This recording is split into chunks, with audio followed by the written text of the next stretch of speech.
1,200% exploitation. Look at this fucking freak show.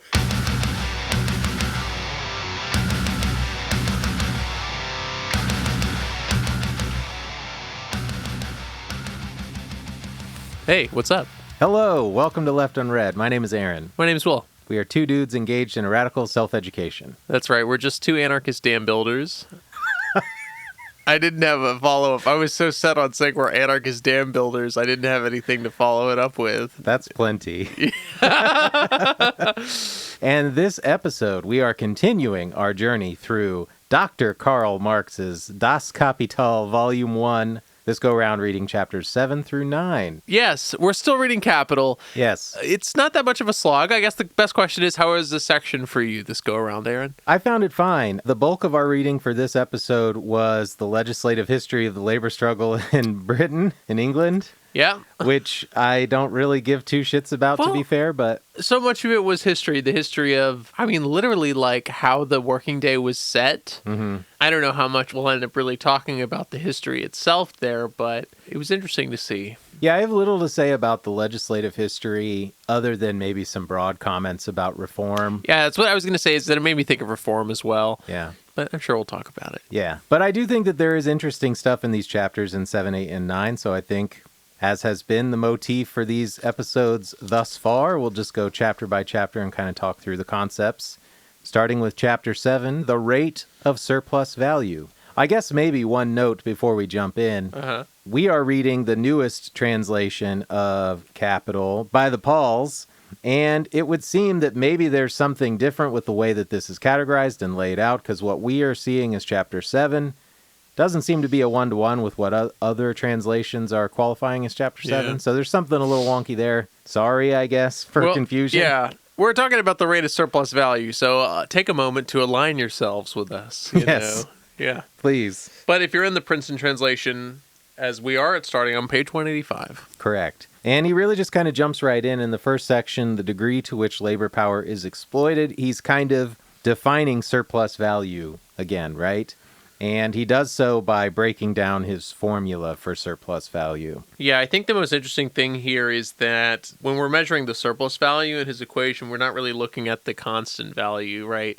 We're only looking at the value that... At the bottom of 185, he says, what we are comparing is the product's value and the combined value of the elements consumed when the product is made. Yeah, I was trying to find a specific way he said it, but basically, yeah, we're taking a closer look at this tautology. Right. Well, I was just going to say he starts with the actual formula. He's ultimately building up to this formula here, which is capital C prime equals little c plus v plus s. So The capital C is capital, little c is the constant capital, or the cost of the Maybe we should say big C instead of capital C. Capital C, literally capital. Capital C. Yeah, okay. Capital C, capital. The capital C, which is standing for capital. Anyway, the big C, yes. Yeah, big C is capital, little c is constant capital, which I suppose we could break it down if we really want to. V is the variable capital, and then S is your surplus value. So the total value, C prime, is what you get when you combine the cost of constant capital, the labor cost of which is your variable capital, and then the surplus value that is generated through the labor process. Right. Did we break down constant capital and variable capital in the last We chapter? only talked about the definitions of them. I mean, you can see them on it's only a few pages back. Yeah, because it was in chapter 6, I know. Yeah, on 183. The part of capital that turns into the means of production is constant capital. That's how I've been thinking about it, how I've been rationalizing it through this reading, is it's like, the cost of the means is your constant capital. And the point that he makes in the next few pages here is that when you're trying to create your formula for determining surplus value, you set that cost to zero because it's constant and it's already kind of embedded in the cost of doing the process. Yeah. If you're trying to do like a surplus value calculation, even in your own mind, right? How much value am I creating in my job versus how much I'm getting paid? Mm-hmm. Something I've heard is like you have to consider all of the different bits of labor that are in the chain all the way up until that point. But something to think about, something to consider is that that's kind of the constant capital that we're talking about. You don't necessarily have to consider the labor in those in the same way because it's already reflected in the price. The price is already the reflection of that value. It's not that we have to be like, oh, how much labor was put into these things. that amount of labor is already given in the price of the thing. So if we're talking about in this current calculation, setting that to 0, it's because all of the labor that's carried in that is already carried in it. All of the value, I should say, within that is already carried within the price. Yeah. Like, you don't need to consider the cost of labor in building the table saw in the table that gets made, because the cost of the labor of building the table saw is already factored into the cost of the materials. Right. Yeah, it's already reflected in the value is already reflected in the price. Fuck, I said cost. It's fine. I'm not trying to be a stickler about that. I'm just I think we're good. Yeah. So, I mean, honestly, once you get that formula, he goes on for the next few pages about why it's worthwhile to set constant capital to 0. Yeah, I love it. I'm just looking at 187. He says, at first it feels strange to set that constant capital to 0. People do it all the time, right? If you wanted to calculate your profit made from an industry, say the cotton industry, you start by subtracting the sum paid to other countries for the cotton. So he's using a global trade example there, but basically you're just looking at the difference. You're not looking at what was already originally present. We're just looking at what was added, perhaps. So what was variable instead of what was already constant. Exactly.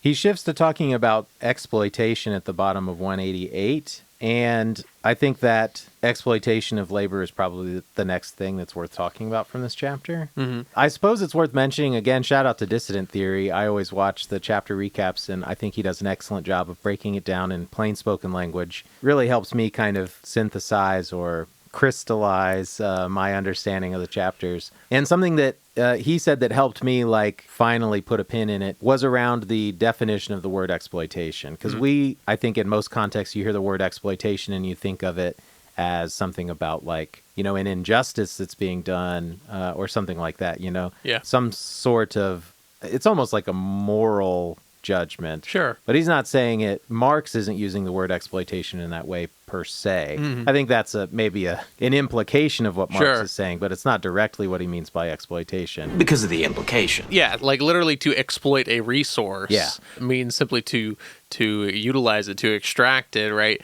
Whereas we think of exploitation in a very negative sense. It has a negative connotation to it because it's pejorative. Yeah, we're thinking about the exploitation of people. Where Marx is saying literally the exploitation of labor, literally the usage of labor. Yeah. It's interesting to think about it that way. Yeah. Even though I do agree with you that Marx does also have a negative sense to it. Oh, for sure. Yeah. He definitely builds to that too. Yeah, well, in this section here is when he's talking about going back to that trick, the trick of the trade that we talked about in the last episode, is that the amount of time a person works for is more than is needed to cover the cost of their means of subsistence. Yep. That's the trick here, right? He's saying that there's really 2 parts of the working day. Maybe I'm getting ahead of myself there. There's 2 parts to a period of labor, right? There's part of it that is the necessary labor time. I'm looking at the text. He's producing an equivalent of the value already paid by the capitalist. He replaces with the newly created value the value of variable capital that the capitalist has advanced. All of the production of value here appears as reproduction. So the necessary time is just the time where he's replacing the means of subsistence. But then there's a second part. It's not just that part there, Jesus. It's not just that first part. It's the second part. There you go. Yep. In the second part, the worker moves beyond the limits of necessary labor, right? He's still expending power, but he's not creating value for himself.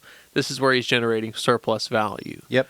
So I think those 2 quotes that you were kind of paraphrasing there work really well together to both kind of redefine necessary labor, because he's already been using socially necessary as a term. And there's even a great footnote in this edition anyway about that, because the footnote after he kind of redefines necessary labor, he says, up to now, this work has used the term necessary labor time to denote the socially necessary labor time that goes into producing any given commodity.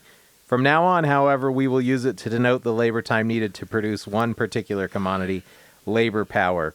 Using one and the same technical term in different ways is, of course, unfortunate, which I think is hilarious. It's like, oops, so sorry.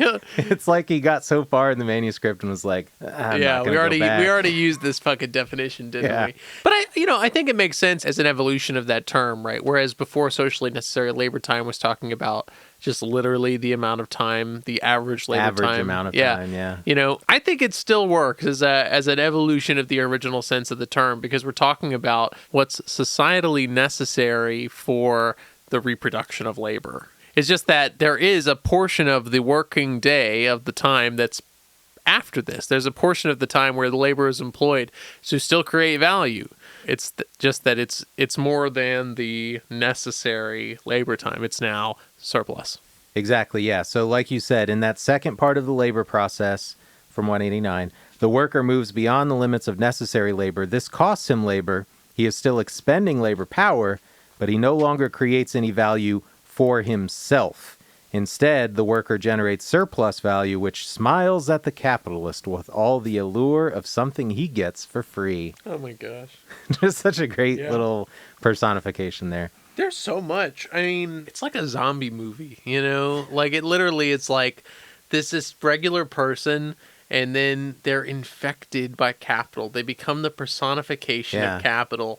They carry capital around with it. It reads like a horror sometimes, like a horror novel, you know? Yeah, but that shift from the necessary labor to creating surplus value is obviously a foundational part of Marx's argument here, and says something to us about the integral part that this exploitation plays in the way capital is developed, the way capitalism works. Surplus value created goes from the worker to the capitalist, even though the capitalist has done nothing but advance the capital to exploit the labor. Yeah. You know, Marx talks about then how you can calculate a ratio, right? If you're just looking at the ratio of the surplus labor time to the necessary labor time, that gives you a proportion. 100%, for example, would just mean that there's an equal ratio, right? The same amount of labor time that is necessary to the amount of labor time that is surplus. Maybe we'll get into that when we move forward talking about the working day, but it's like if you work an 8-hour day, and 4 hours of those are necessary labor and the other 4 hours are surplus, then the rate of surplus value would tell you it's 100% exploitation. Yeah, right. But you got to be careful, though, because the ratio, you know, saying like that, 100% exploitation, the ratio doesn't necessarily tell us the magnitude of the exploitation. Exactly. That's actually what Marx says. Yeah. Did you go back and watch that Paul Cockshot video, by the way? The barista one? Yeah. No, I don't think so. I don't know if we want to talk about it again here for the second episode in a row, but he calculates the ratio, and it's like 1,200%. Of course, yeah. And when I watched that, it was really funny because I was like, this is so goofy. You know, you just calculated a bunch of numbers, and then you went, 1,200% exploitation. Look at this fucking freak show. Now that I've actually read this chapter, it makes way more sense because, you know, in a very vulgar calculation, if you're like, you know, I get paid $7.56 an hour, and I flip patties, and one McGangbang is worth $8, you know, then obviously I can do a multitude of McChickens and McDoubles and put them together to create a magnificent McGangbang. Sorry, if you were unfamiliar, by the way, that's what that is. You know, obviously in 1 hour you make so much more, right? So yeah, it does actually make sense. In fact, I think it's kind of tame to think about 100%. You're telling me if we're just talking about minimum wage, right? If I was at 100%, I don't want to get too into the weeds on like this kind of numerical example, right? But if I get paid $8 an hour and I work for 8 hours and I only generate $32 worth of value in the first 4 hours, that seems crazy. You know, what kind of am I turning a crank? Like, am I pushing the big fucking stone in like Conan the Barbarian, just the giant grindstone that I push with my massive muscles?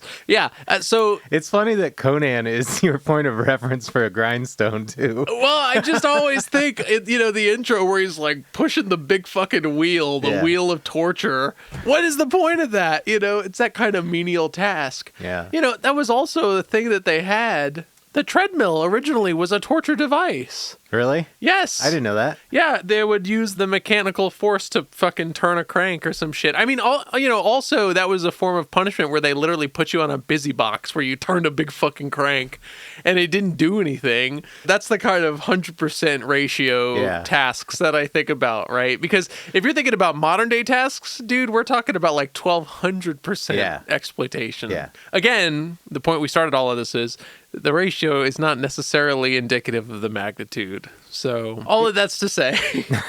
Yeah, it does bring to mind, though, the kind of mechanization of industry, though, and how that has advanced the ability to increase the exploitation of a worker. Yeah. Even at the technological level, like the increase in productivity, if you're thinking about like two sides of the equation, even if we're not necessarily increasing the human labor portion of this, right, the technical aspect has been increasing so much that it's increasing our ratio of labor exploitation, even if we don't see it necessarily in that way. The same labor goes a lot further. Yeah, everyone's probably seen that graph of worker productivity since the 70s and just seeing it skyrocket while wages stagnate. Versus real wages. Yeah. So the rate of surplus value, it's an interesting thing to look at.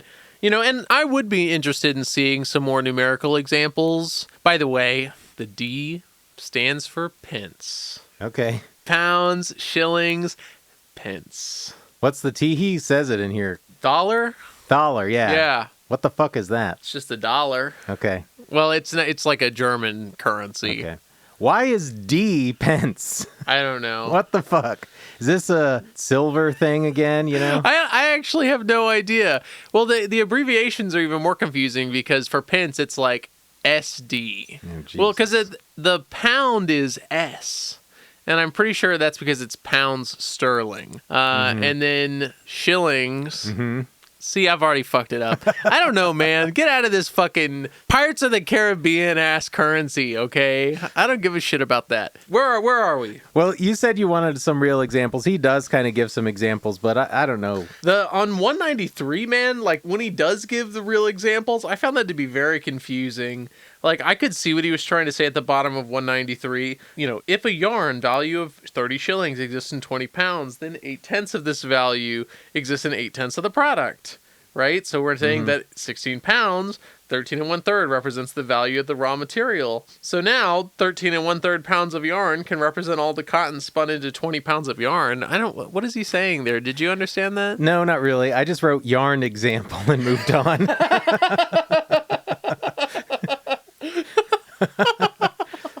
I mean, because I understand and agree with the fundamental premise that there is a value to the raw material and then labor involved in creating something out of that raw material. Yes. Well, I understand. What he's saying here is it's not that it's hard to understand. If the value of an amount of yarn contains in it a surplus, right, then if you excise that surplus value, then there's still an amount of value in there represented by raw material.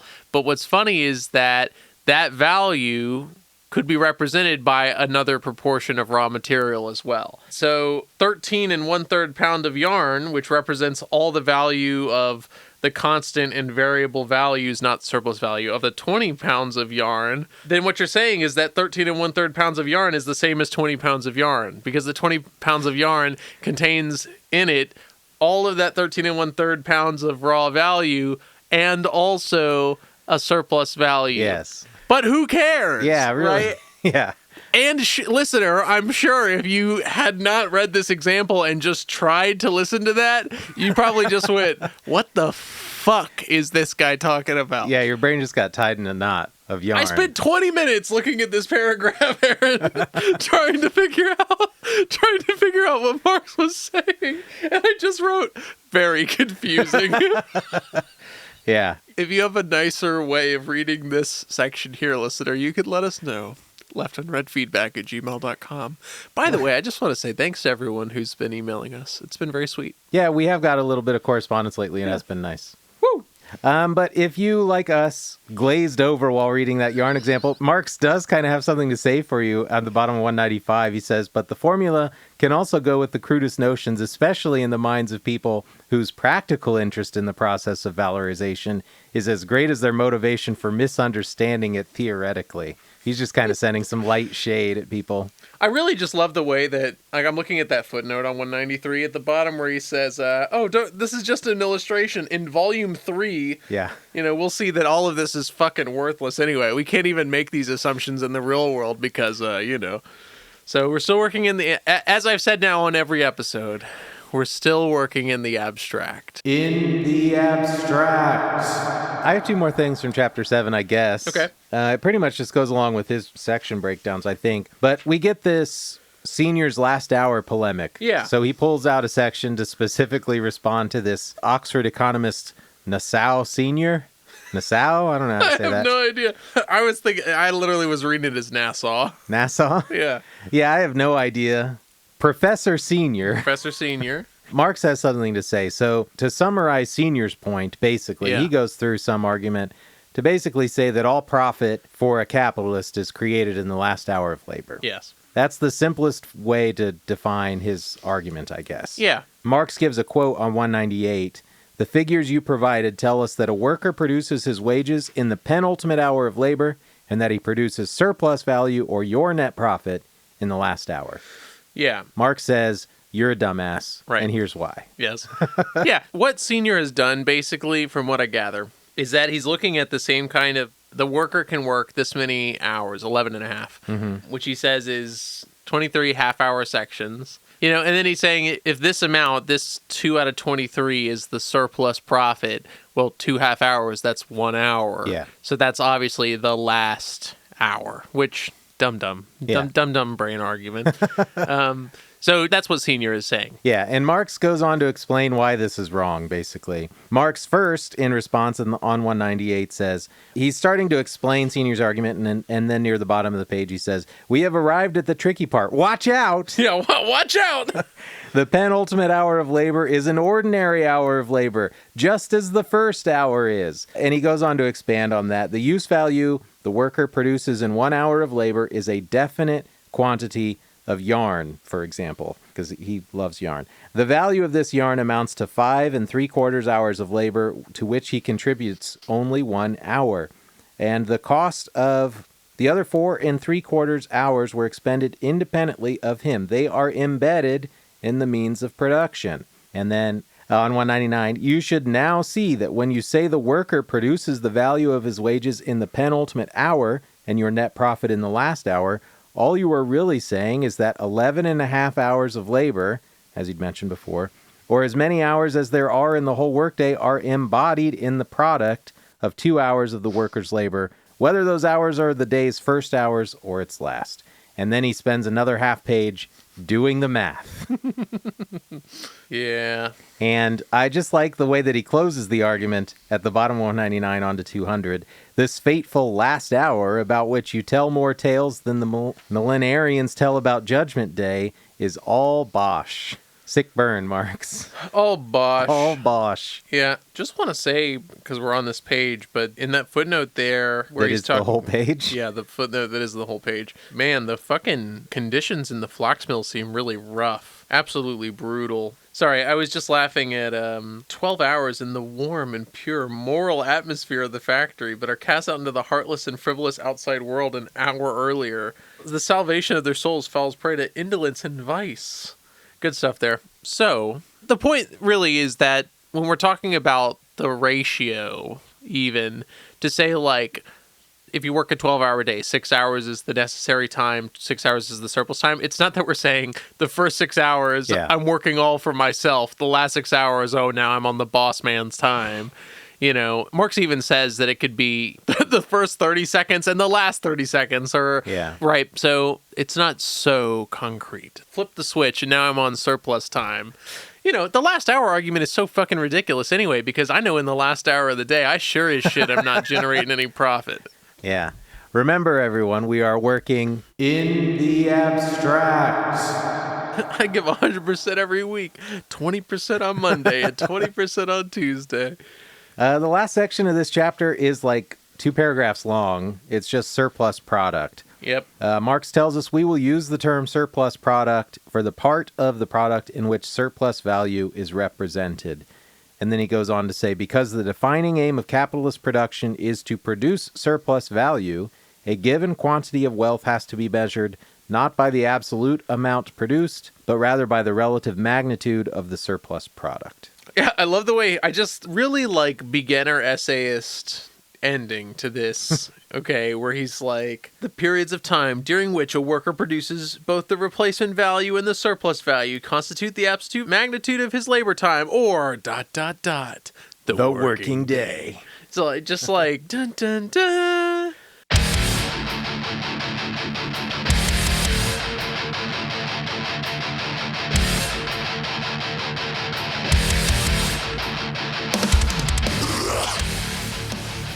Okay, so chapter 8. Yes, chapter 8. The working day. The working Right. day. Dot, Dun dot, dun dot. dun. Yeah, exactly. So he opens it by reasoning out how long the working day has to be. And he gives us quite a few interesting quotes here. To open the chapter, he says, if it takes 6 hours of labor to produce a worker's average daily means of subsistence, then on average, he must work 6 hours a day to produce his labor power. That is, to reproduce the value for which his labor power is sold. So automatically, there's our first limit imposed on how long the working day must be. Yeah. What is the, I was going to say cost. I don't know that Well, I want to use that word. he says the minimum and the maximum, basically, right? Yeah. Right? What's the minimum limit of the working day? Well, at the very least, the person has to work enough to replace the means of subsistence. Correct. Right? They have to work their daily average, which Marx uses 6 hours as kind of just his baseline. Yeah, it seems arbitrary, but... Yeah, and as we were saying, like, I don't know, I guess that's an interesting question is, like, what really does it mean to produce the average daily means of subsistence in like, a modern context? I know we're working in the abstract here, In the abstract. but, like, if I were to look at a regular person on the day-to-day, what does that actually mean, their average daily means of subsistence? Yeah. I'm just thinking about that 1,200% exploitation again, Like, is that really what they're saying? Is that this person only needs, like, $3 to survive each day? That it's just a more interesting question when you're taking it into the actual world, I think. I don't know exactly how to answer that. But yeah, 6 hours is the kind of the baseline that Marx uses. Yeah, and he goes on 204 to develop that a little further. He says, yet under the capitalist mode of production, necessary labor can take up only part of the working day, and so the workday can never be reduced to that minimum. Right. So even though we've established what the minimum has to be, under a capitalist mode of production, it must always be more than that. So the minimum is not the minimum. Right. Why would you be employed in the first place if you were going to just work the minimum amount?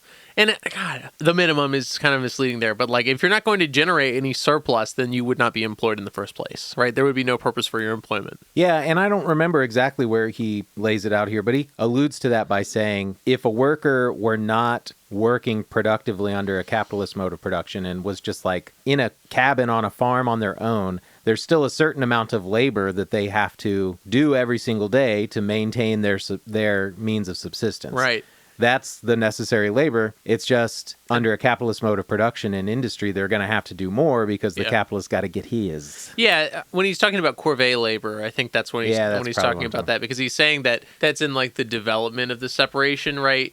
He was saying that what was happening in that era was that there was literally a division in space. You would do your labor in your space and then the king's labor in their space, basically. Yeah. So that might be where he brings that part up. Yeah, that's probably what I'm thinking of. Yeah. But yeah, so you're never, ever going to work just that minimum. The purpose of your employment is to generate surplus. So there is a section of your working day that is a surplus. There's also a maximum. Yeah. There also is a maximum, right? At the most maximal, right? Your work day sure ain't going to be more than 24 hours. Yeah.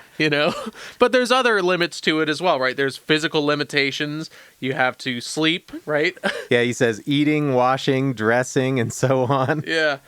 Right. You can expend so much vital power just as a horse can only work 8 hours a day. I don't know who decided that amount. Sure, why not? Yeah. Something I did find interesting here is near the bottom of 204. Marx says, a worker requires time to satisfy his intellectual and social needs, which are determined with respect to how far-reaching and numerous they are by the general state of culture, which is an almost moral argument coming from Marx. I think that that's interesting. Sure. I always think of the other point I want to talk about here is I think of communism as almost an amoral attitude, and this is bordering on moralizing here, saying that there is a need for the personal and intellectual development of a human being. Yeah. Which, I mean, I know that you could zoom out and say, like, if someone is so overworked that they shorten their life because they're not taking care of themselves and their intellectual needs, then that's still kind of thinking of it in the sense of their kind of production. But what that quote really makes me think about is the idea that, like, the society really is what determines your needs,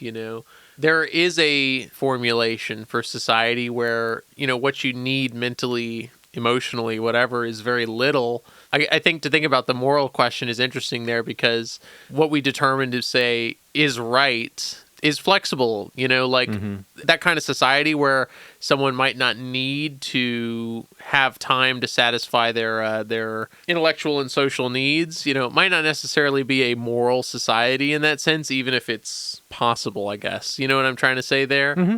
Yeah, so there's just something more big picture in that quote for me about just like that actual extra time that is necessary for a worker. It's not as necessary as we're really thinking because it's created by society. Yeah, I get what you're saying. So what Marx is getting at here, though, is that there is somewhere between the minimum and maximum. Oh, my God.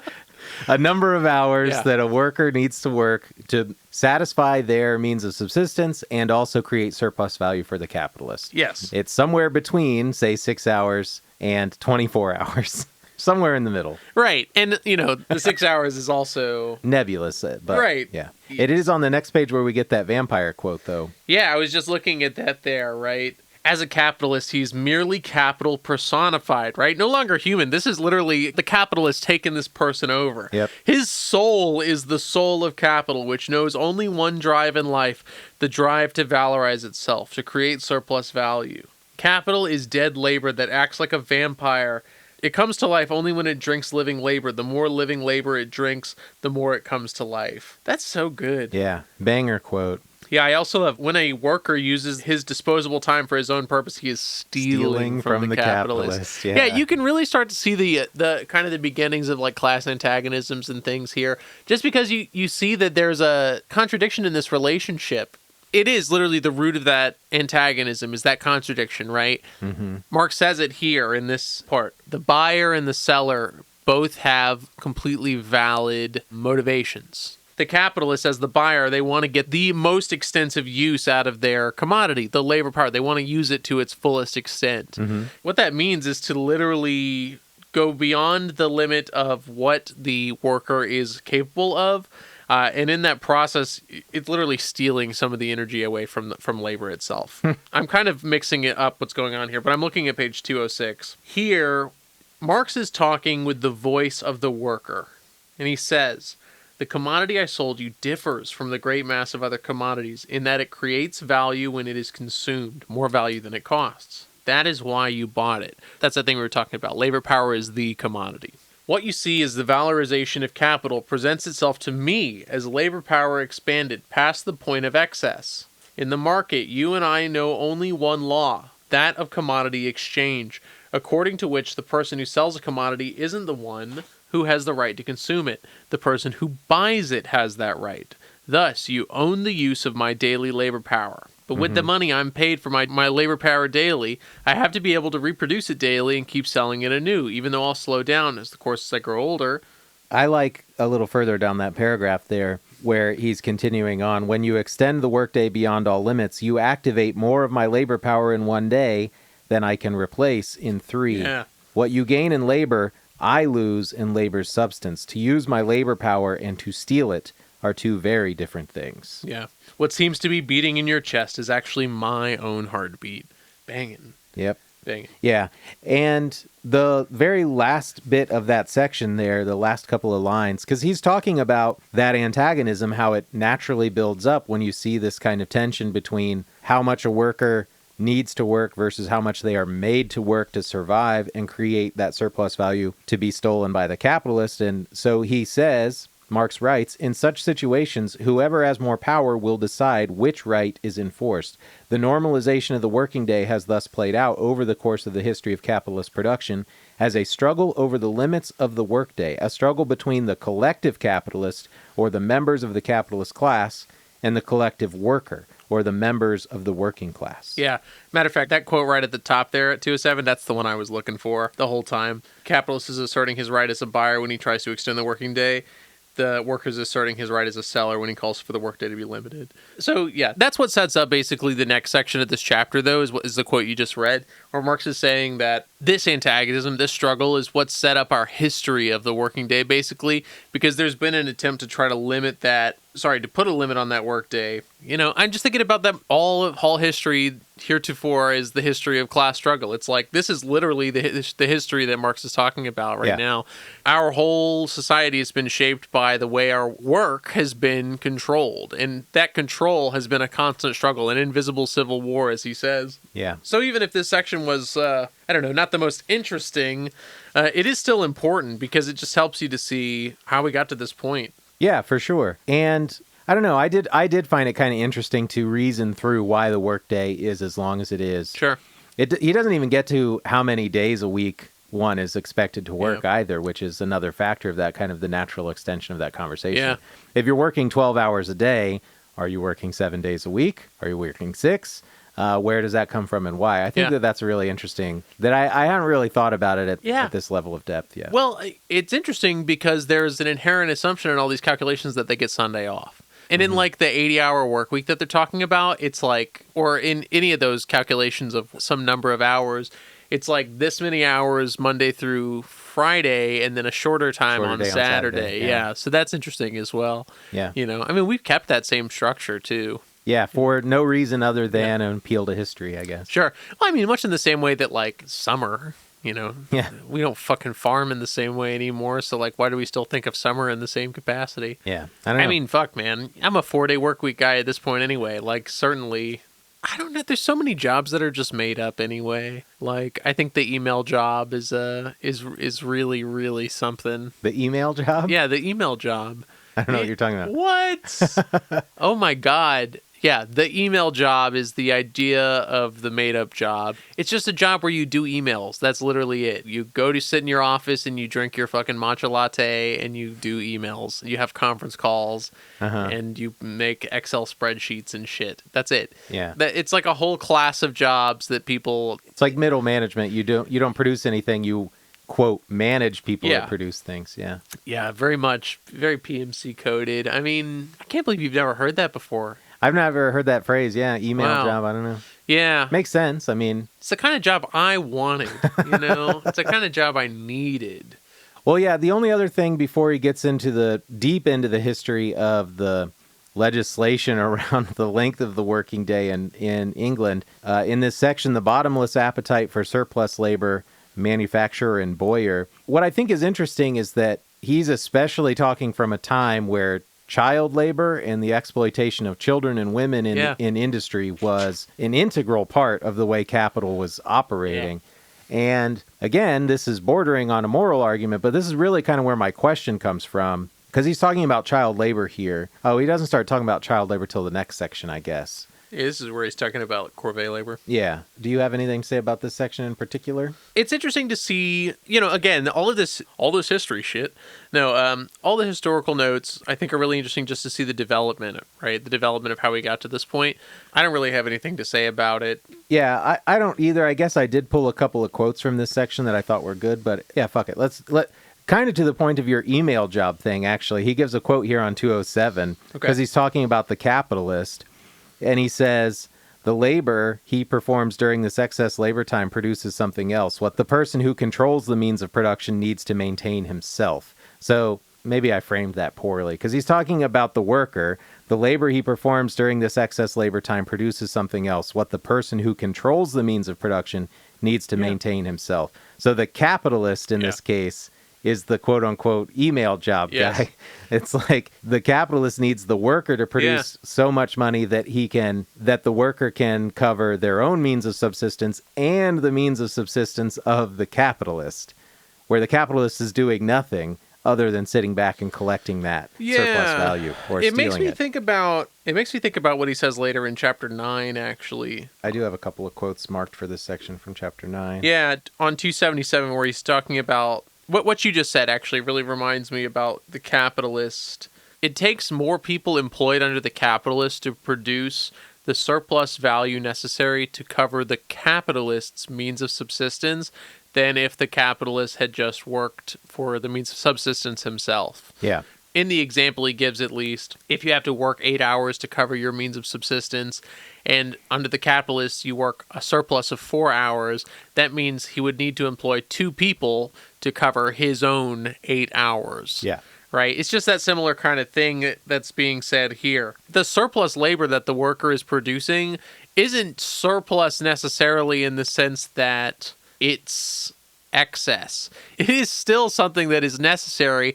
What you've covered, though, is the capitalist's means of subsistence. Yeah. You know, it's his necessary labor time. In fact, you know what it makes me think of is for landlords, you know, like Your rent is late. I need to pay my mortgage. I need to pay my mortgage. Exactly, right? Your rent is literally their mortgage. You know, it's the same thing going on here. Yeah. Just what that made me think of there. The other quote there, I'm probably going to just come back to for the cavalcade, but I did find something interesting on 212 because he's going through this calculation here following this supposed fraudulent mill owner. Right. And I just thought it's funny because he's basically breaking down capitalist time theft. The way that the capitalists can steal labor time and labor value from workers just by nudging things a little bit. Right. And I just thought that was really funny that he goes through that whole calculation. Yeah. That's the thing, is that it's something that we just brush off. I mean, even today, you know, and I've joked with my coworkers about the opposite too. It's like you can clock in 5 minutes early. Do that 12 times, you've just,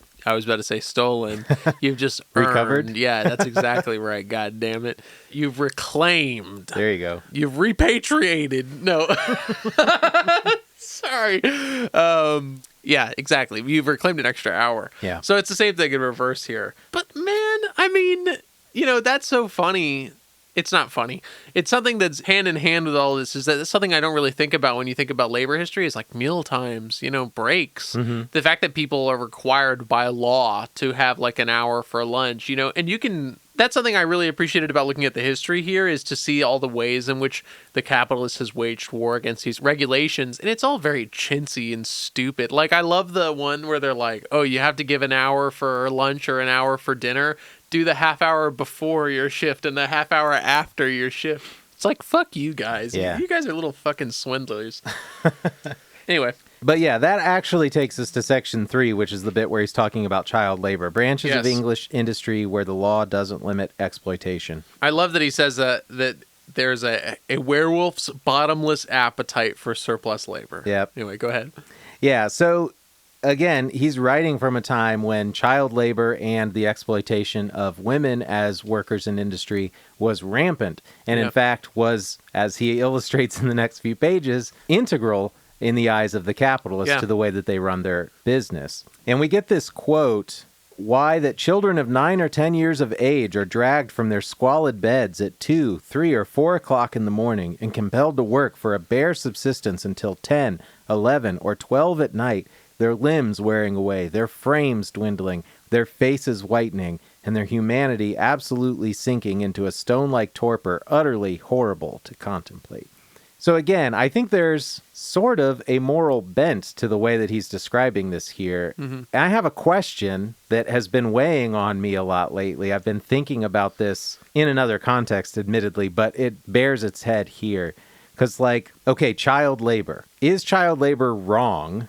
Wrong is inherently already, like, forcing a moral argument, right? But, like, is there a Marxist analysis, a Marxist opposition to child labor that isn't wage theft? You know what I mean? Like, anything other than wage theft, a Marxist would say that why you shouldn't employ child labor. Yeah. Can you think of anything? Well, I think that, I understand your question here, because I think we've kind of run into it before. You know, is there a Marxist formulation for child labor? I think, unfortunately, no, it's not unfortunate. Damn it. I did this last time and I'll do it again. I think that, yes, I'm pro child labor. I think that we being Marxists are just taking a more dialectical view of it. Thank you very much, Aaron. No. But seriously, let's presume that the conditions of work are manageable for a child, meaning that they're not too physically strenuous for a child. It is not in any way impeding upon their ability to get an education, right? Yes. So we're not stealing them away from their education. We're not doing anything that's too physically taxing for a child to, like, literally handle. Yeah. Is there any reason why a child shouldn't work? No. I don't. Is this a gotcha moment? It's not a gotcha. But I think that the answer in this context has ramifications for other contexts that I think are valuable to examine. Because reading this whole section about child labor, I'm like, it's wrong to labor anyone under these conditions. Sure. It has nothing to do with the fact that this is a child. Yeah. Yeah. Two things here. One of them I think will kind of lead us onwards here. Right. But yeah, like I've said before, I think that in that perfect world, right, there wouldn't be any issue with child labor in that sense. You know, again, we're not just thinking of a kid with the little blue overalls pulling the fucking factory lever. There could be a sense in which labor, quote unquote, right, and education are blended. One where a child's education is hand in hand with their understanding of the labor process. I think that those things are possible. And they're not, I don't think it's unhealthy to think of something like that. I think there is a formulation in which child labor is fine, sorry. What I think is the most interesting about the way Marx is attacking on child labor here is that it's kind of like a reverse slippery slope. It's just a regular slippery slope, okay? But it's a slippery slope for the capitalists because once child labor was able to be regulated, full passive voice here, once child labor was able to be regulated, right, then women, and then I think it's just interesting, though, how it kind of acted as a slippery slope, right? The way that we were able to impose our laborly will upon the capitalist was like one little step at a time, That kind of gets away from your original question, but I think that, yeah, there is a formulation for child labor possible. Well, I mean, I think the thing that's really been on my mind is that the issue that we should be taking with this circumstance is around the conditions that anyone is forced to work. Sure. But if you ameliorate those conditions to the point that they are no longer, generating a negative impact upon an individual or their ability to live a fruitful life or whatever the fuck, then there should be no distinction. You know what I just had the thought of is that it's not that children can't work or couldn't work. It's that they won't. Why would they have to? Sure, they could. We could have a beautiful Marxist child labor program. Right? Send your children to work. Well, that's the thing, is that I don't think that they will need to. You know what I mean? Yeah. I think maybe we're talking about an educational system that includes work rather than a work system that includes education, because we don't need the children to work. The minds don't require the children, okay? The minds don't yearn for the children. But they're little hands. So what? We've got littler robots Yeah. No, I mean the reason children end up being forced to labor is because the parent or parents of these children are under the thumb of capitalist exploitation so starkly that they need more income in order to sustain themselves. Yeah, I love even that when Marx is describing some of the brutal conditions in which these people work, and he says that he's talking about making sulfur matches. Yeah. The labor is so notoriously unhealthy and awful that only the most desperate members of the working class, such as half-starved widows, send their children, their ragged, half-starved, untaught children, to do this work. So just as you're saying, the only reason that we have child labor in the first place is because, we're at such a rampant level of inequality that these people have no other option. They're not sending their kids to the match factory for funsies.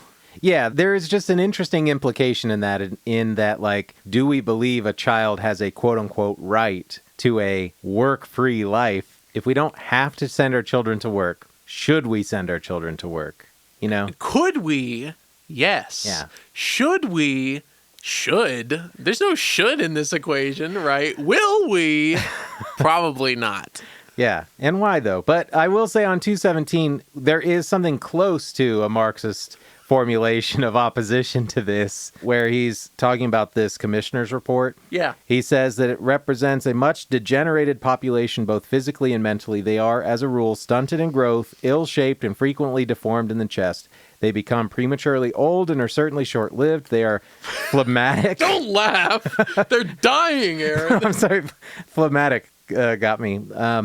They are phlegmatic and bloodless and exhibit their debility of constitution by obstinate attacks of dyspepsia, disorders of the liver and kidney, and by rheumatism. The point being that, a degenerated body, this is maybe even a capitalist attitude. Yeah. But the reason a child shouldn't work from a perspective of thinking only of their productivity as a worker is that you are degenerating their body so they can work for a shorter period of time. Yeah. The generation of surplus value carries with it its own set of issues, regardless of whether you're an adult or a child. Yeah. I mean, that's the point that Marx is making here ultimately anyway, is that that period of surplus value creation is literally overwork, right? You're using you're still using a limited resource, i.e. the person's body, but you're using it in a shortened period of time. That's the issue here. It doesn't matter whether you're a kid or an adult or a woman or a man or whatever. Yeah. It's just that period of time is what's fucking you up. Yeah. That overwork. In fact, yes. Dante would have found in this industry horrors that exceed even his most terrifying visions of hell. Yeah, well, I also love the way that, like, that Marx talks about that viewing of work when he says, he's talking about, they're making an argument for meal times, basically, and he's saying that to take away a mealtime, this is a hard quote to insert here, to have them take in food as they work, the way a steam engine takes in coal and water, wool gets soap, and gears are given oil. Workers' food is turned into a mere auxiliary material for means of labor. Yeah. Yeah, literally just like the viewpoint that you're putting yourself in is changing the way you're looking at these things. Very normal in human things like eating. Mm-hmm. I don't know. The whole relationship of capital to the meal times in this situation is really fucked up because the capitalist is trying to extract as much time as possible, even though that's literally the fuel. I mean, I hate to look at it in such a resource-driven fashion, but, like, that's the thing that's making your laborer capable of labor, you know? So... Well, Marx does go on to pull a couple of quotes. He's talking about machines being inactive is viewed as a negative to the capitalist because that's a machine that the cost is already sunk. Right. Into that machine, but if it's inactive, it's not doing anything to generate more value, and so the capitalist is always pushing to stop that inactivity from happening. Yeah. And so it's kind of in the same thing. Like a mealtime, the longer a mealtime is even though it is required to literally fuel the worker, it also means that the machines are going to be shut down. Yeah. And so there's a loss of production. He says on 227, constant capital, other words, the means of production, exists only in order to absorb labor and with every drop of it, a proportional quality of surplus labor. Continuing a few pages later on 233 to say, in fact, on the authority of God and law, those means of production direct the Sandersons to keep a certain amount of labor power activated 24 hours a day because they stop being capital the moment they cease to absorb labor, becoming pure loss for the Sandersons. So there's something intertwined there, too, with the mealtime. It's not even just about sustaining the worker so they can labor. It's also the longer a worker is away from the machine, the more downtime the machine has, the less it's producing. God. It's fucked. I mean, I love that part of the legislation was even that they can't have their meals in the same place a machine is running. You know, it's like, just fucking eat your slop right there, you peasant. Yeah. Yeah. Well, because again, it would be like, keep your hands on the dials and someone will spoon feed you your gruel. God. I mean, you know, it gets into that kind of, it makes me think of the fucking Matrix is what it makes me think of. They're just straight up plugged in. Yeah. Yeah, I mean, that's what the Matrix is about, ultimately, is alienation, right? It's like these people are literally completely alienated from their product, which is the electricity of their bodies. Anyway, that's not important. What were we talking about? Well, we were just kind of talking about downtime and mealtime, but I think this is where Marx transitions to talking through the legislative history, which I don't have a lot of specific comment on. No, the biggest thing that all of this legislative history made me think of was reform. The purpose of all of this legislative history is to show the background, right? Marx says on 269, a normal working day thus came about as the product of a protracted, more or less hidden civil war between members of the capitalist class and the members of the working class. The way that the workday came to be what it is today came as a means of struggle, right? Came as a result of struggle. Right? It came as a result of ultimately violence. And I just think that that's an interesting frame of mind to take because I think a lot of the trade union struggle, right, the labor struggle, is viewed as part of reform, you know? And the question that I had in my mind was that, like, if your reform comes under the threat of violence, under the threat of, like, a violent reaction, especially an organized one, say like a movement perhaps, how does that differentiate it from revolution, you know? If you're getting these reforms passed through under the threat of revolution, how far off is that from a revolutionary outlook? You know what I mean? Is that maybe the line between reform and revolution is blurrier than I originally thought? That's what this section made me think of. That is a really interesting thought. When you mentioned it before, I was thinking about like Haymarket and all of the different things that happened in the United States around trade unions and the workers. I mean, I think of those workers as revolutionaries, even though they were ultimately fighting for ameliorative, reformative Yeah. moves, laws to be passed. You know what I mean? Like things to happen. And it was definitely under the threat of violence. People did die. Bombs went off. Yeah. What is the distinction? I don't know. It's kind of hard to say. Well, yeah, I mean, it just made me think of a lot of this stuff, especially because one of the things that Marx talks about on page 255 is the Paris Revolt in 1848. I mean, 1848 was a year that we've talked about a little bit before because what Marx says at least is that it's a really important point in history because it says that that's really when the bourgeois revolutions were completed. We don't have a full picture of what happened in that time, but basically it's when the bourgeoisie cemented their rule. Really the full control of capitalism came into power. I love the way he describes it on 255, where he says the June insurrection in Paris and the bloody suppression united all factions of the ruling classes on the continent, just as it did in England, right? Yep. Landowners and capitalists, wolves of the stock market and shopkeepers, protectionists and free traders, the parties in power and the opposition, priests and atheists, young whores and old nuns, all brought together under the common mantra, save property, religion, family, society. That's such an interesting point because, those revolts, kind of the culmination of the reform, all of these different factory acts. I know those are in England, but that's the history that Marx is bringing up to this point. Is there was a very trade union struggle reform up until this point, and then essentially the foot came down, right? The foot came down and it brought together all of these forces completely in opposition, young whores and old nuns, priests and atheists, people that would otherwise be in complete opposition were brought together to say, we must save private property. I'm still thinking about that. Where's what really is the boundary between reform and revolution? If you are a reformist, but you're prepared to fight, aren't you really a revolutionary? Yeah, I feel like that capacity for violence or threat of violence is a distinguishing marker in my mind between reform and revolution. A revolutionary would hope to have as little violence as possible. Yeah. I'd mentioned before, but George Jackson I fucking loved Blood in My Eye, and he talks about the need for the political arm, not necessarily to impose violence, but to have a clear show of power that comes with it, a threat of violence, and that should be enough. A revolutionary should still hope to avoid violence at all costs, but are willing to arm themselves in anticipation of a violent resistance from the ruling class. A reformist I think of as one that would turn away at the idea of even arming themselves in such a way. Yeah. But if, like you're saying, if reform comes under actual violence or the threat of violence from the working class, then is that even really reformist? Right. I don't know. Yeah, that's the thing, is that is a revolutionary just a reformist who's prepared? Is a reformist just a revolutionary? Chicken shit. Yeah. Right. Yeah. I mean, it's just an interesting question there, right? Yeah. Because I think that's quite possible. I think that maybe I'm sure that framework has been tried in terms of an actual party, right? Take the most legal avenue possible until, until the rug is pulled, and then, you had this military structure undergirding everything. I don't know. There's just something interesting there, I think. That's what all this history really made me think of. Yeah, that's a really interesting rhetorical question to consider as we keep going with our reading and our education. Did you have anything else from the history stuff?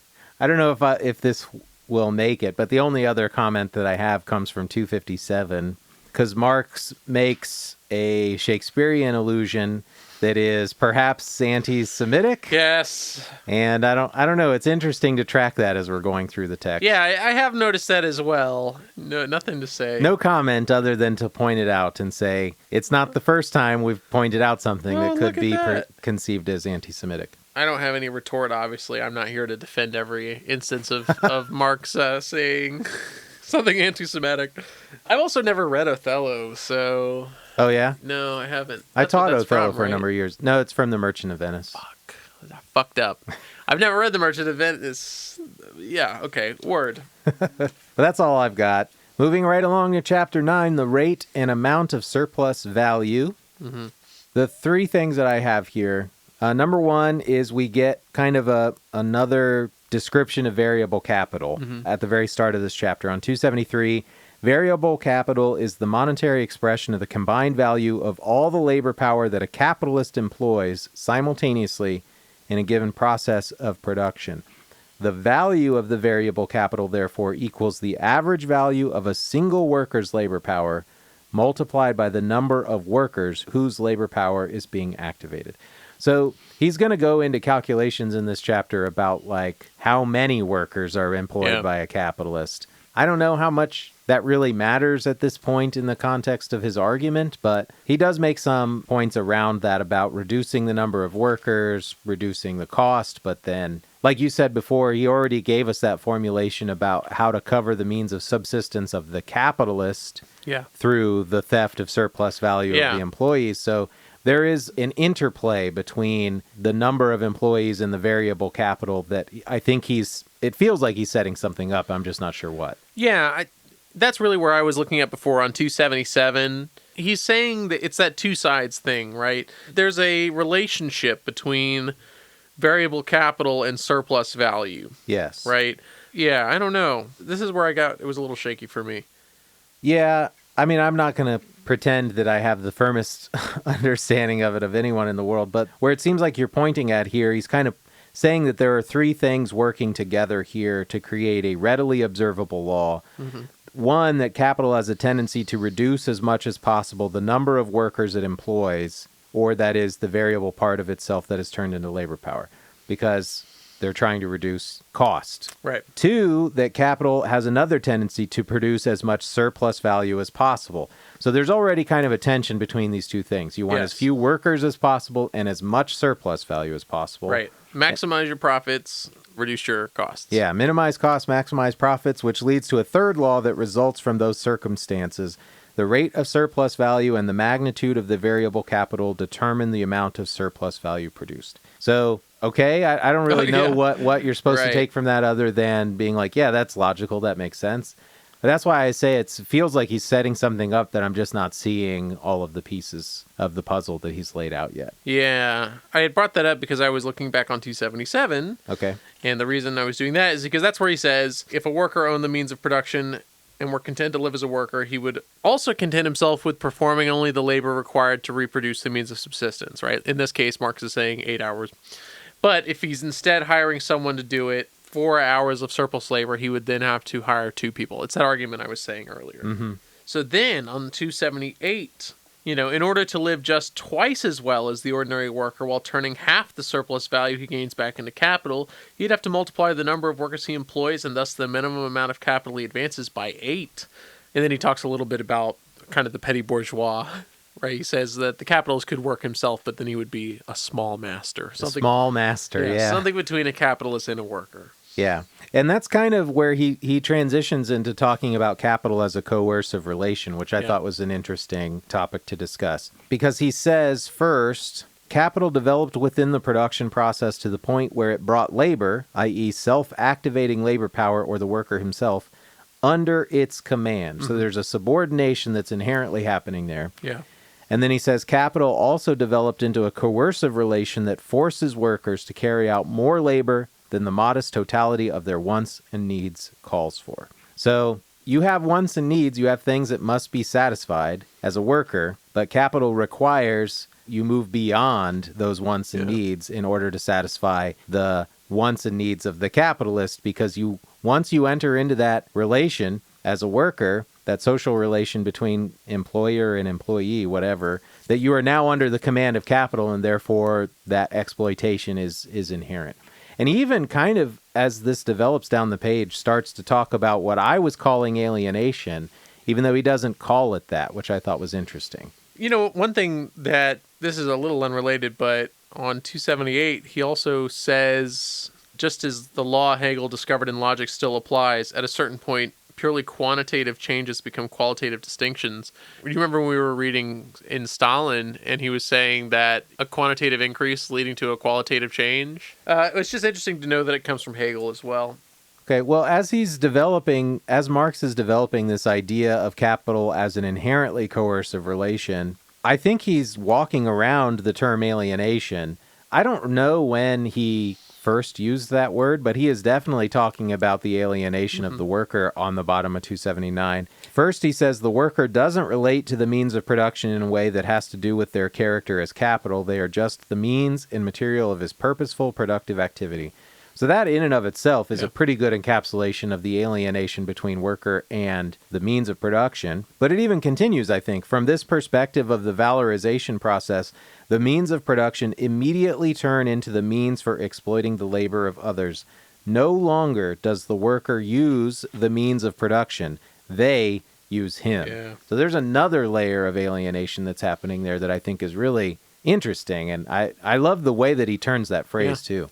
The capitalist has been infected by capital. Yeah. And for what purpose? To take control of the laborer and produce more capital. It's literally like a zombie movie. Yeah, you know? they're carry-on. Yeah. I mean, God, rather than using the means of production, it's like that capital, that literally the embodied, personified version of capital is using this labor to make more of itself, you know? I don't know, man. Yeah, it's self-replicating, like the thing. Yeah, exactly.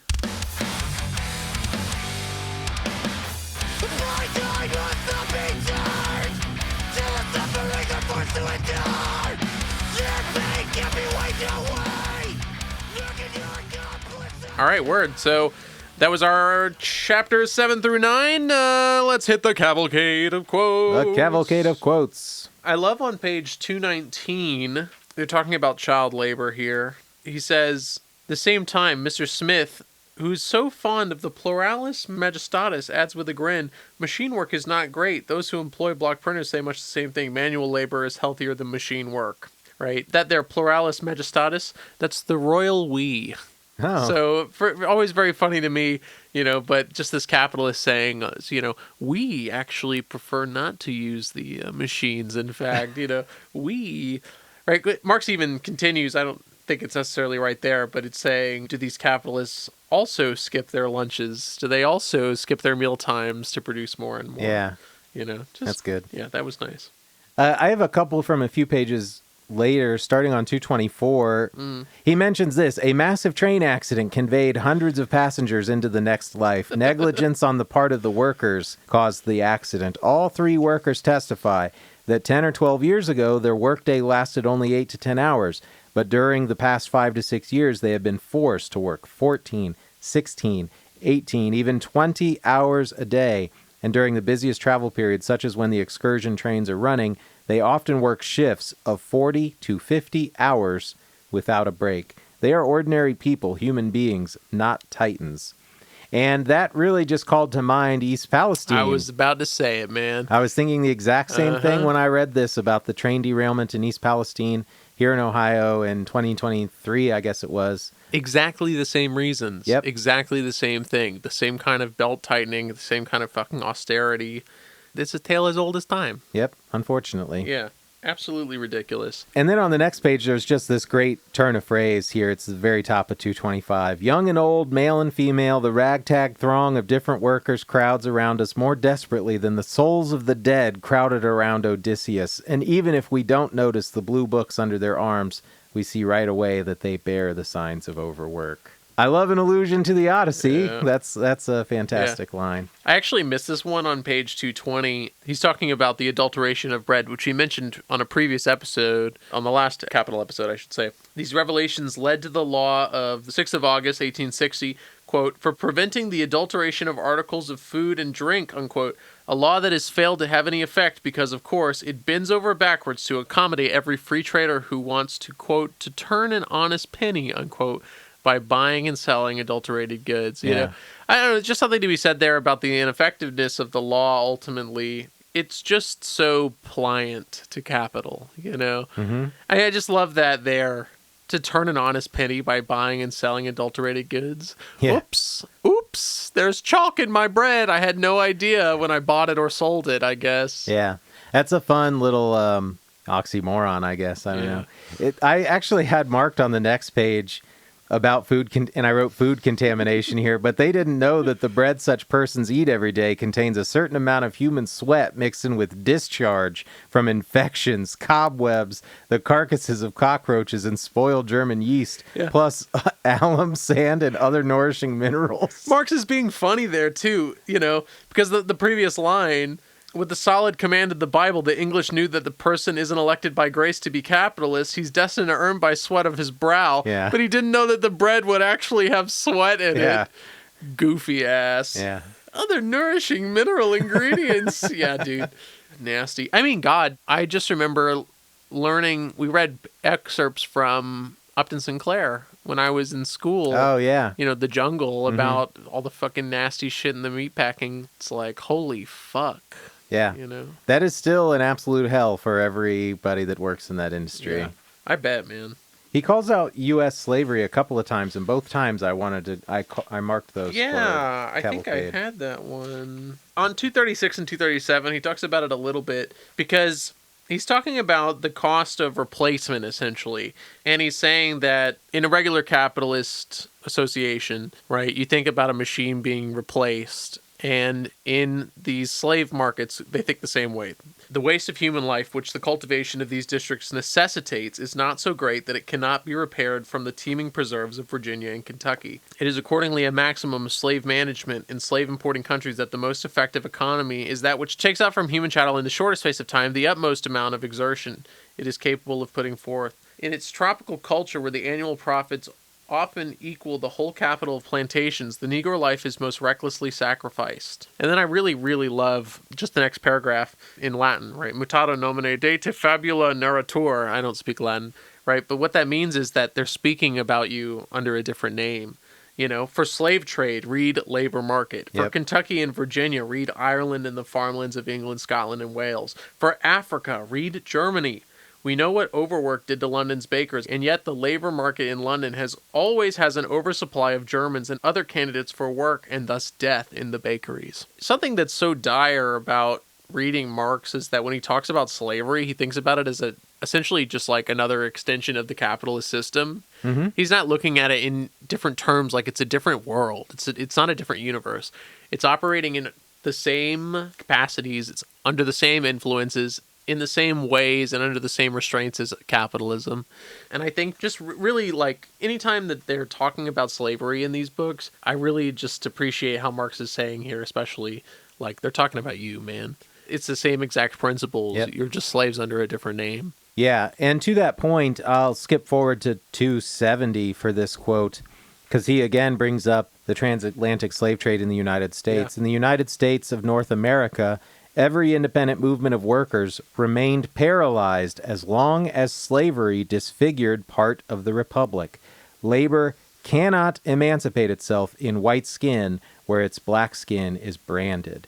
And I know I have decried the use of the no war but class war thing in the past because I think it's reductive, but I think that the point that he's making here is very important in that you cannot seek the liberation of yourself without also seeking the liberation of all other people. Yep. I've brought up the Audre Lorde quote in the past before, but she very famously said, "I'm not free while any woman is unfree, even when her shackles are very different than my own." And I think it is that kind of all-encompassing vision that we need in order to unite all liberatory politics. Yeah, man. I'm just reading the quote on the next page, 271. I mean, that whole paragraph is a banger. The way he ends chapter 8, I think, is really fantastic. He's talking about how there has to be a reformation of hours of labor, right? He's saying that the hours of labor have to be limited. And he says, after the exchange is made, what comes to light is that he wasn't actually a free agent, that the hours of his labor power he is free to sell are the hours that he is forced to sell. And the exploiter won't let go of him as long as, quote, there is a muscle, a sinew, or a drop of blood left to extract profit from. In order to protect themselves against the serpent that torments them, workers have to put their heads together and, acting as a class, have to force a national law into being, an insurmountable social barrier that prevents workers from voluntarily selling themselves and families into slavery and death. Yep. Pretty nice. You know what it makes me think of is in our last episode when we were talking about people being rational, preventing workers from voluntarily selling themselves and their family into slavery and death. That's the thing, is that we think of slavery as being something that's involuntary, but people sell themselves into slavery every day because they have to. You know, that's a tenet of capitalism, is that voluntary, mutually beneficial free trade. But if your option is to sell or to die, then sell is not it's not an option, right? Sell or starve. Yeah, exactly. Okay, well, that was chapters 7, 8, and 9 of Das Kapital by Dr. Karl Marx. Thanks, Carl. Carl, what'd you think of the episode? Carl? And we'll turn it over to Carl. Yeah, Carl, We've got Karl with the weather. No, I thought it was pretty good. I thought it was pretty good. I think that the bulk of this was in chapter 8, and I think that it was very history focused, but I think that it served a purpose. It's interesting to read about because, I've asked that question before. How did we go from this kind of communal nature to capitalism, right? And this is the kind of stuff that answers that question. So it's important to hear. It's interesting to think, too, because it really just opened that question up for me about where reform, in what ways is an action reformist versus is it revolutionary? So that was really nice. Yeah, I guess what I thought of these chapters is that I do think it was helping me kind of firm up my understanding of the economic exploitation that's inherent in capitalism and the kind of economic component of the proletarian struggle. And to your point, I think it got me thinking a lot about trade unionism specifically and trade unionism as a means of organization and education of the masses. Because when I'm thinking about capital and reading this book, I don't think it's difficult to read per se, but I also don't think 95% of people are going to read it or have access to it in any capacity. You know what I mean? And so, like, what is the way to spread education in order to kind of develop class consciousness amongst the workers? And I think these chapters got me thinking a lot specifically about trade unionism as the means of doing so. Sure. Because that's certainly been, the capitalists have been out against unions for the last 70 years of this country. Been on the offensive. Yeah, big time, and have dismantled unions left and right and have depowered those that remain. And so, like, it's got me thinking a lot about the opportunity there, the revolutionary opportunity there. Well, I think you pose an interesting question, so much of this reading has just kind of been put there on the table and left. There, like, so much is laid out and we're not really using that much of it, at least currently. I don't know how much of it we will use. That's been a big question throughout all of our reads so far is like, I can understand this, I can accept this. How am I actually going to use this information? And I think that that's an interesting question. If I wanted to try to boil capital down into something distilled that I could then give out to the masses to try to spread consciousness, like what key points would it really be? And I think that's a really hard question to answer, not just because there's so fucking much in these books, but it's that, like, different parts are useful for different aspects. It's hard to tell, especially right now where we're just doing a first read of it. In what ways can these things be applied? What part of this is essential for what tasks? You know what I mean? Yeah, that's funny. That's exactly what I wrote in my notes here. I kind of wrote, what now? Like, how are we going to disseminate a plain-spoken version of the arguments in this book? And how many of them need to be disseminated? Like, I think you said it exactly correctly. There are times where certain elements of this argument are necessary, crowds or groups that need to hear a certain thing here that not everybody needs to know or hear or understand. And I think there's got to be some way to figure that out. I saw someone on, maybe it was on TikTok. I don't know. It was probably on TikTok.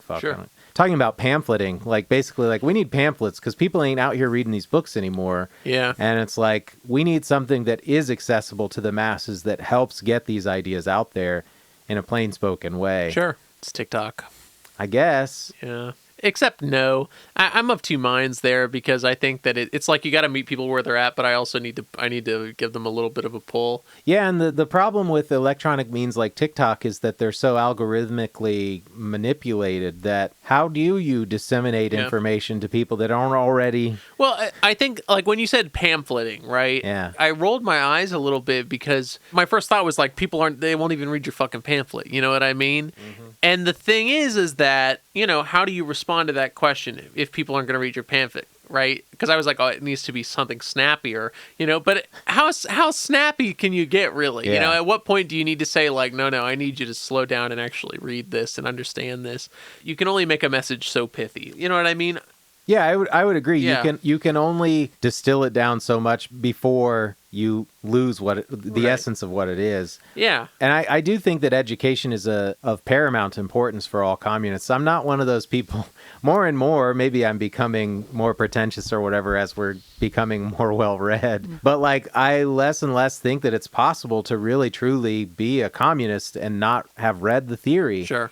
I think there is something really, really valuable in that. I think you can understand on a gut level a lot of things without having access to the theory, but I don't think that's ever going to manifest meaningfully until the theory is read and then applied. Yeah. And so I think there's got to be some sort of line where that stuff is disseminated, and finding the balance between it being accessible enough to be accepted by the masses, while also not being so reduced it can't to be no reductive. longer. Yeah.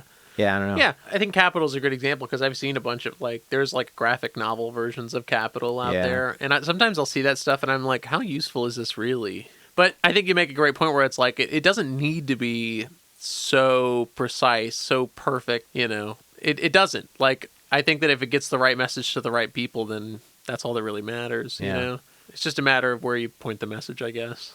What are we reading next, Aaron? I think you might be quite excited about this one. I am, yes. Next up, we're going to read Beyond Nature, Animal Liberation, Marxism, and Critical Theory by Marco Morizzi. This is a Haymarket book. Okay. So, take that how you will, I guess. But it's been quite evident to anyone that's listened to the show. We've been circling the question around veganism. We've got an out-and-out climate Stalinist on the show now.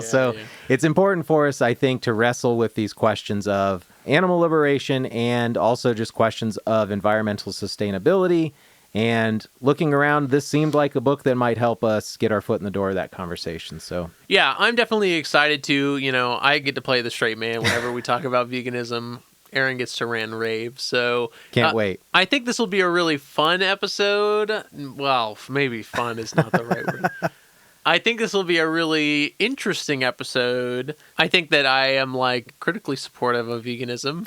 I like meat too much, man. I like meat too much. Sorry. Well, I think that there's just some interesting questions to talk about around veganism anyway.